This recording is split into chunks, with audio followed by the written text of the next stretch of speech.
Hi, and welcome to Spooky Isles. My name's David Saunderson. Today we're going to be talking to a chap called Adam Sargant, who runs a tour company in West Yorkshire called Haunted Haworth. Now, I was lucky to attend one of his tours earlier this year in the summertime. We went there because there's just seems to be so much going on in Haworth. One of our editors, Christine, is always telling me how wonderful it is. So I thought I better go out and see this Haunted Haworth, and it did not disappoint. So today we're going to be talking to Adam about the tours and why Haunted House is the place to be. So let's go talk to Adam.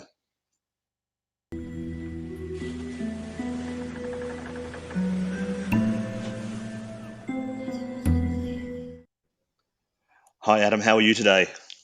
Hi, David. I'm very well. Thank you very much for having me on.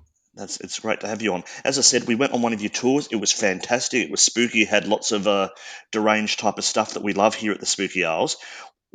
Howarth has a lot of articles. It's not just you. It's not even Christine. A little bit Christine, but because she loves it so much.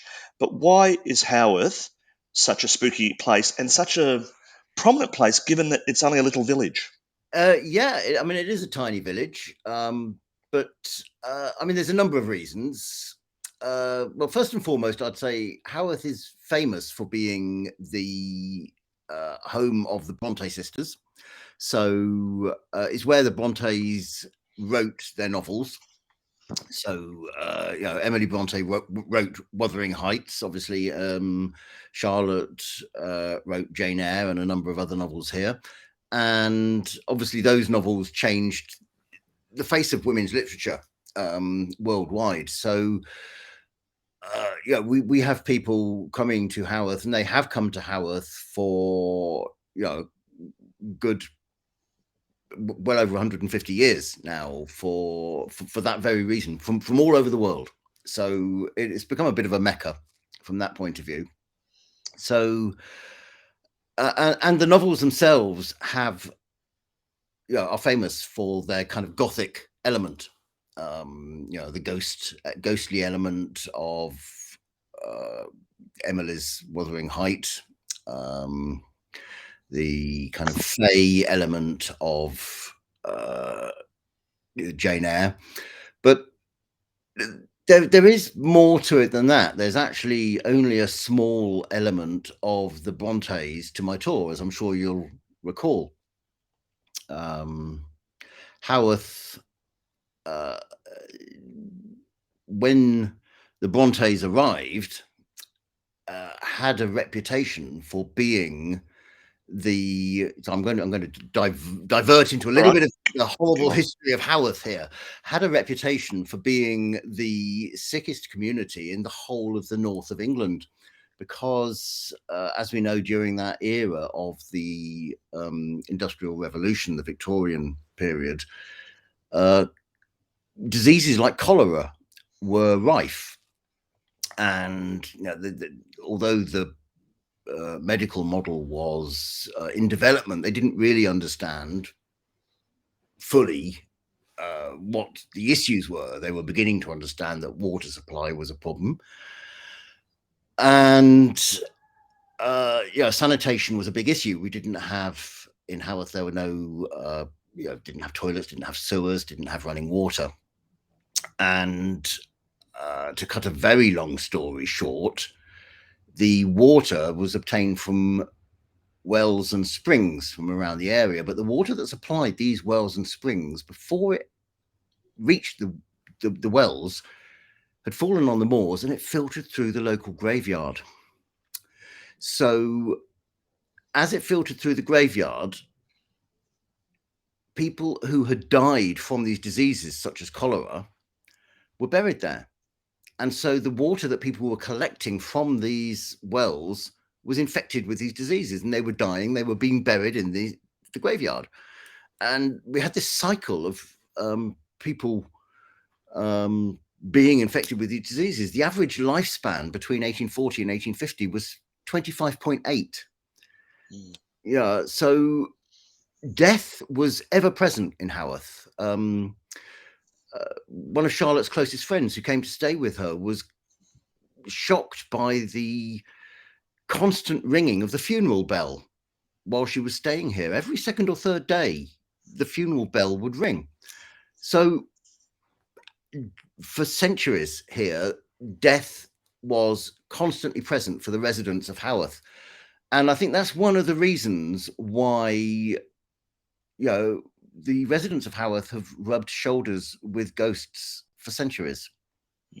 What is it? How does it? You said it was the sickest community in, I don't know if you said England or Yorkshire or The wherever north of it is. England, yes, In north of certainly. England anyway. How does that compare to other villages though? Would they have also been, used to having the church bells going, all the It time? Was was Howard particularly bad? Haworth was particularly bad. What made it unique was the location of the churchyard at the top of the. I mean, if you remember Haworth, we have this steep hill at the top, and the churchyard is situated at the top of the hill. So it's to do with the location of the water table, the way that the water fell on the moors at the kind of the height of the location of the moors, and the water would then filter from the moors downhill and trickle, and the graveyard was pretty much the highest point, and it would then filter through the graveyard before it reached any of the wells and the springs. So this was a pretty much a unique arrangement. So there were very, very few wells and very few springs that the local population would access that weren't tainted by the water that had filtered through the graveyard. So this was a fairly unique arrangement. Haworth, they say, was comparable in terms of its disease and death rate only to the worst areas of inner city London at the time, such as Whitechapel. Okay. So how did you come to? Because you're not from Haworth, No, which you which you can tell do from the tell accent. people. It's not a Yorkshire accent. Yeah. How did you find this wonderfully spooky type place? We moved here. My my background is nursing. I used to be a nurse, and some 20 plus years ago now, I was working down in Milton Keynes. Our daughter was, she would have been about 5 or 6 years old, and I had an opportunity to change jobs, and basically realized at that point that we could move anywhere in the country that we wanted to. So a number of my family lived up here. I think my mother lived in Midgley, kind of out in the Calderdale area, and my sister lived in Bradford. So we thought we'd come and live closer to my family. We looked around, and we just fell in love with Haworth. It was easy to do. So yeah, I found a job locally and moved to Haworth. Okay. Did you have any connection? Did you with the Brontes or anything like that? Did you like the Brontes Uh, or? my my wife was very much a Bronte's fan. I mean, if I'm to be entirely honest, at that point, no, not myself. I was not particularly interested in the Brontes. We'd studied them at school, and I suppose like many young lads at the time, that kind of schooling had probably put me off more than Mm, anything else. yeah. So it just happened to be. So you found yourself in this place. When did the tours start though? Because you're a Uh, nurse. How did that happen? the tour started a few years back before lockdown. Now I've been a storyteller for many years, probably getting on for 3 decades, as in telling traditional folk tales. That's been a passion of mine for a long time. I'm actually an honorary Girl Guide. There's a story behind that one. Obviously, uh, as I say, probably getting on for 30 years ago now, I had the honor of playing didgeridoo for a Australian Aboriginal storyteller and elder, and he gave me permission to tell some of his stories as a consequence. And I did some workshops for some girl guides down in Cambridgeshire, and they made me an honorary girl guide, which I'm very proud of, I have to say. And I've been telling stories ever since, folk tales, traditional folk tales, European folk tales, that kind of thing.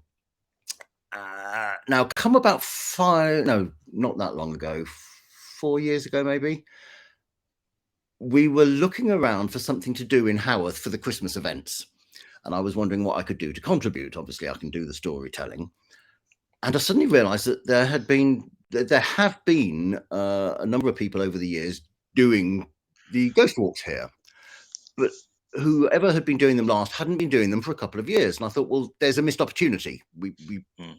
can do. I could do a ghost walk. It's in my like. I mean, I've loved ghost stories since I was a boy. You know, I used to collect those kids collected ghost books. You know, the books of ghost stories, and so I thought, right, okay, I'll do a Christmas ghost walk, and looked around for a date, and I did. I planned to do it after we have a nativity parade that goes up Main Street on the Christmas weekends. So did it for about half an hour after that nativity parade ended. I was expecting about maybe 15, 20 people to turn up. And we had 170 people. It was, I mean, I have a good friend of mine who does one of the Bronte walks. He had advised me, given me advice on how to, because obviously doing these walks slightly different to just doing storytelling around a fire. So he'd given me some advice, and he had turned up. He was there with a lantern to kind of help, and my wife was there with a lantern. So fortunately, there was me at the front with a lantern. There was Johnny at the back carrying a lantern, my wife in the middle. So we were able to cat herd this crowd of 170 people up Main Street.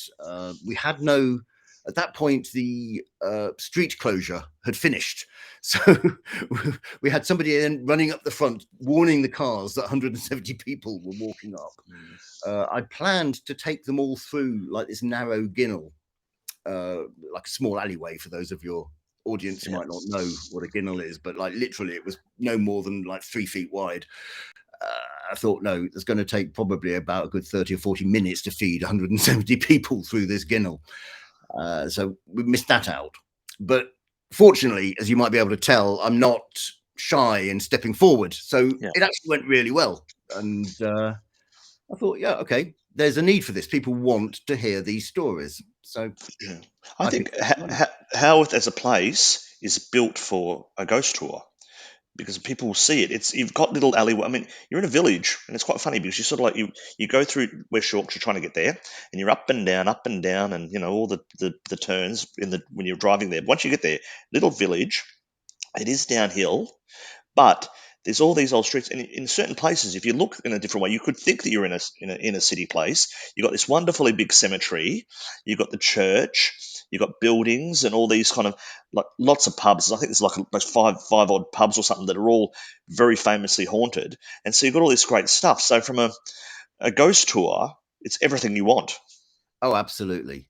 Absolutely. It's, I mean, everything's on hand. And as you say, if you're driving to Haworth, as you come across, because it's situated in and down the side of two valleys, and as you drive across the top of the hill, it opens up beneath you. I mean, it's a beautiful sight. It is the most gorgeous place to live, to visit. Anybody, I recommend to come and stay here. It's just beautiful. But it just opens up beneath you. This like currently, I mean, the community has been here for at least 800 years, but what exists here now is this largely Victorian-looking presence, and as you walk up Main Street, which is quite a steep hill up the side of the hill. I mean, a number of children. I mean, if anyone's into that whole kind of Harry Potter thing, the children all kind of think that it kind of looks like the whole Diagon It does. Alley. The shops are all oldie worldy type of Yeah. shops. So obviously, I'm required to turn that into part of my tour. It kind of, because it builds into that sense of enchantment. Well, you had wizards there. You said that during your tour. Oh yes, yeah. I mean, we certainly had a couple that are pretty well known and documented. I mean, there was old Jack Kay, who was an astrologer. He was self-taught. He was not educated, hadn't been to school, but he taught himself to read the future in the stars. He was contemporary with the Brontes, and there's a number of stories related to people coming to search out his advice and then being redirected to Patrick Bronte because they'd come to ask the advice of the wise man of the village. and there was some misconfusion as to when they were directed. Rather than to old Jack, they were directed to Patrick Bronte, the father of the Bronte sisters. There was we had an exorcist, yes, the a wizard who cast out a ghost from Pondon Hall, a ghost that was Pondon Hall, one of the great halls that was outside of the village, outside Stanbury, another village just outside. One that's supposed to be one of the inspirations for one of the great halls in one of the stories of the Brontes.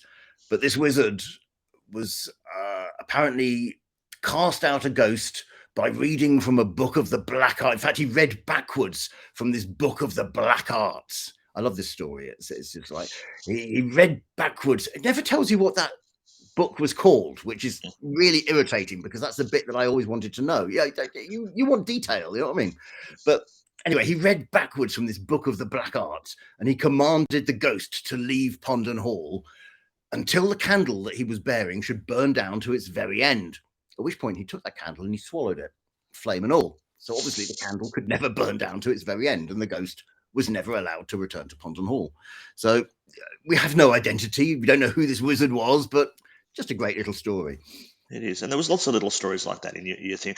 What I found interesting about your tour was I've done lots of ghost tours around Britain and Ireland, and you sometimes think the person giving the tour, we call them sort of Wikipedia tour guides. They've read the Wikipedia and they're reciting it back to you. Yours, I felt, were very, very well researched, and you obviously knew. And the thing is, I felt you knew what you were talking about because people asked you a question, you answered it, or if you didn't know, you say I don't know. But you had views on these things. Like when you talked about one place that had supposedly one of the Bronte ghosts, and you went into a big sort of diatribe about why this was clearly not really, was basically rubbish. Can you tell us about that? Yeah, I mean, it's important to me. For one thing, I people have strong opinions about whether ghosts exist or not. And if people ask me whether I believe in ghosts, I firmly come down on the side of I believe in hauntings.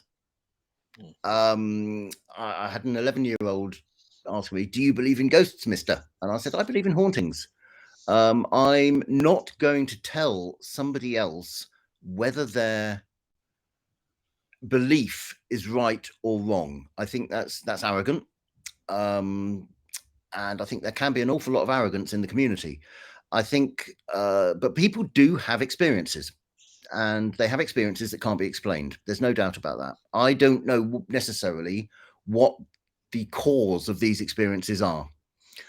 However, I do believe very strongly that where we have ghost stories, particularly ghost stories associated with a location, these stories tell us an awful lot about the social history. They tell us about the place. They tell us about the people that lived there. They tell us about the when you dig down into the origins of these stories, we can learn so much about the history of the people, and these stories are important.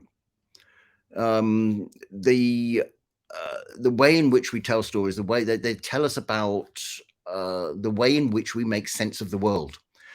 And they're more than that. Ghost stories are ways in which we remember people. These are the lives of people.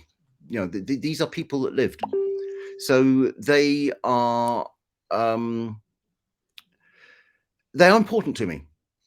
They're not just. I'm not just a jump scare storyteller. I don't mind throwing in a few jump scares. People come to be entertained. Don't get me wrong. And if I failed to entertain you, I failed to do my job as a storyteller. But the stories are important. The history is important. And I mean, I mentioned earlier that when we moved to Haworth, I had very little interest in the Brontes, and it was actually through starting to research these stories and connecting the ghost stories to the social history that I've come to develop something of a passion for the lives and the stories of the Bronte sisters themselves, because it's all connected. I live in Haworth. How can it not be? I suppose because you're walking down areas and you know where they lived, and it's part of the tale. So what they did in their life is part of what you do now. Exactly. So Exactly. there was one I was particularly interested in you maybe telling people. There was a fella trying to sell a house once, and in Haworth, and it was one of the can you maybe tell us that story? I don't want you to tell us all your stories because obviously you want people to go Oh, to you and do it. absolutely. But I think this is one that people from Spooky Isles will enjoy. Yes, this was well, it's currently a guest house. But in 1974, it was a cafe. It was known as the Toby Jug Cafe. Well, half of it was. When they turned it into a restaurant after it had been bought up. They bought up the two properties next to each other and converted it into a restaurant. But at the time, it was known as the Toby Jug Cafe. It was owned by a guy called Keith Ackroyd. Keith at the time requested an exorcism because he claimed that the previous year, 1973, he had, and in fact, on the previous 8 years as well, on December the 19th, which is the anniversary of Emily Bronte's death, he had experienced a haunting by Emily Bronte. Now, he was concerned because he was trying to sell that property, that if word got out that that it was haunted, it might put off potential buyers. Now, I don't know about you, but if I was trying to sell a property in Haworth and it was haunted by the ghost of Emily Bronte, I'd try and make that a unique selling point. I mean, I'd have thought you could stick a few grand on the asking price for that one. But anyway, this was his story. He claimed that he was sat down in his living area and, well, I mean, we have this story because he released it to the newspapers, which is slightly odd action by a man who was so frightened of people being put off buying it. It was haunted. But anyway, he claimed that he was sat in his living area, which was downstairs behind the cafe, and he heard a noise and turned around, and there was a young woman dressed in period costume with a wicker basket through one arm and wearing a bonnet. And she was surrounded by a bluish haze, and she looked at him and she smiled and she giggled. She made her way to an old staircase. He'd done some renovation work. This old staircase, he'd ripped it out and put in a new one in a different location. So she made her way to the old staircase, and he ran to the new one and ran upstairs just in time to see her emerge into the hallway, where she stood at the end of the hallway and she faced him, smiled and giggled again before walking down the hall into one of the rooms. And she walked into the center of the room, turned to face him, and she stood. He was standing in the doorway, stood, and she smiled, and you've probably guessed it, she giggled again before coming back out, walking down the hallway, down the stairs, back outside, and she stood in the middle of the road, turned to face him as he was standing in the main door, and she smiled, giggled, and vanished. And as I say, this story reached the newspapers, the local papers. You can find it in the archives. And it reached the ears of a guy called Albert Preston, a local man, who, on hearing this story, said something to the effect of, "Don't sound much like the sisters to me. They're a gloomy lot, and Emily was the gloomiest of them all." Which, I mean, it's a bit harsh, but I do get his point. This giggling young woman does not match any description of Emily Bronte. I mean, don't get me wrong, she had a sense of humor, but it does not match any description of Emily that I've ever read or come across. And I don't know about you, but if I was going to haunt somewhere on the anniversary of my death, I mean, as I'm sure you're aware, most death anniversary hauntings have something to do with the death or dying of the person involved, or at very least have something to do with their life in some way. We know that this premises had nothing to do with Emily's death, and nobody's aware of any association with her life. There have been people trying to make some tenuous link. He found an exorcist willing to carry out the exorcism. It was a priest who had been a curate in Haworth some years prior, but the priest seniors had refused him permission to carry the exorcism out. I mean, I'm guessing they decided that there were more important things to do with exorcisms than chasing the ghost of Emily Bronte out of Haworth. and he, I mean, that's it. On the following December the 19th, which would have been 1974, there were a group of teenagers, apparently some psychic investigators and a bunch of journalists, all waiting to see the next apparition of Emily turning up, who on this occasion quite wisely chose not to. And yeah, you see, on this particular occasion, I'm fairly convinced that Mr. Ackroyd made the whole thing up. It just rings of somebody trying to create the publicity around a haunting of Emily Bronte to generate, as I say, publicity for the sale of his property. And how did it go? How did the sale go? Did he Oh, sell it it? was sold. It was sold. It became the Weavers. I mean, interestingly, it became the Weavers' restaurant very shortly after that, and the property next door to it. And I have spoken since to a woman who lived on the top floor. Her husband there was the head chef. His family owned the restaurant, and he was the head chef there for many years. And she's told me many stories of hauntings that took place there. So I'm not saying it's not haunted. It's just not Emily Bronte. Just not Emily Bronte. I mean, there are also tales of a grey lady haunting that have taken place there over many, many years. And I suspect he probably took pre-existing tales of haunting and tried to slap the local mythology of Emily Bronte onto these pre-existing stories to generate publicity for the sale of his property. So, yeah, as I say, I'm not saying it's not haunted. Just not. And I think that's important because I don't want people to think that, the one story I picked for you to tell us is about a non-ghost, because there was actually lots of quite intriguing ghost stories and hauntings on your tour, and they really are good. So the tour, tell us about it. I mean, I know about it, but what can people expect if they go on your tour? It takes about 90 minutes. It's a circular tour. I mean, you will hear tales of a young woman who died tragically whilst performing at a local gala. She was a Victorian aeronautical performance, and she's now said to haunt a local pub for the last 116 years. I have local and fairly modern stories of her apparitions. We have, as I say, we have the fake story. We have curious carved stone heads attached to buildings in Haworth that seem to be part of a fairly local tradition, local to Calderdale and the South Pennines, that are associated with warding off evil spirits or ghosts or paranormal phenomena. We have, obviously, we do talk about the Brontes and phenomena associated with the Brontes, Branwell Bronte, the sisters themselves. And we have a fantastic graveyard, which I've spoken about before, but the tour finishes in the graveyard with a number of stories. Yeah, no, that's really good. And we did it in the summertime, so it was still a bit light, but I imagine now it's pitch black by the time you start. So the moment it starts in the dark, and by the time we finish, it's very dark. It's very, very, very spooky. Beautiful full moon at the moment, though. Yesterday was fantastic. Well, that's great. I'll leave it by asking you one question.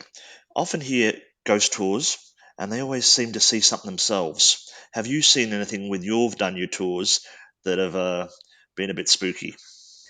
I've never seen anything whilst doing my tour, but I have had a number of people who have had odd experiences themselves. I did have one woman who said, I mean, for example, there was a local legend that associates both the church and the Old Hall Inn, the pub at the bottom of Main Street, with, back in medieval times, Cistercian monks. And she asked me whilst we were in the graveyard, does this place have any association with monks? And I said, well, actually, yeah, I mean, we do have this legend that connects the two, and it connects the two by a set of tunnels that they may have supposedly mythologically created that connect the two underground. So I explained this legend to her, and she said, because I've just seen this cowled figure walking behind you from right to left of a hooded monk. So I do have a number of people will report strange figures or strange Mm. experiences whilst they're on the tour with me. Okay, well, you can't guarantee it, but even if they don't see a ghost, they're going to have a great time, hear some great stories, and enjoy some. We didn't even scratch the surface of the really great pubs there. So Oh no, that's no, there's that's fantastic. there's lots of fantastic, And great great, beer, obviously. very great beers. We won't talk about that because I've got my at the old Silent Inn, which is not quite in the. It's in Howard, it's sort of outside of Howard's where I stayed, and it's haunted and had very very good Just some beers. good So stories, yes. all right. Anyway, you have a great day, and look forward to catching up with you on that time. Thanks for that, Adam. Thank you very much. See you later. See you later.